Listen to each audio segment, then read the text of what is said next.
নমস্কাৰ বন্ধু বান্ধৱীসকল আপোনালোকৰ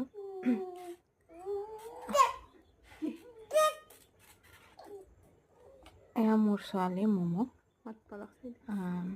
তাইৰ সৰুকালৰ স্মৃতিবোৰ সাঁচি ৰাখিবৰ কাৰণে মই সৰু সৰু ভিডিঅ'বোৰ বনাওঁ আৰু এই ভিডিঅ'বোৰ বনাওঁতে যদি কিবা ভুল ভ্ৰান্তি হয় আপোনালোকে দায়-দোষ নধৰিব।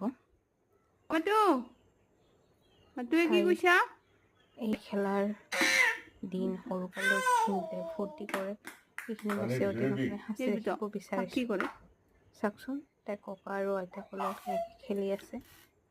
তাই এটা দুটাকে মাত ওলাইছে, ভালকৈ ওলোৱা নাই। তাই খেলি খুব আনন্দ পাইছে।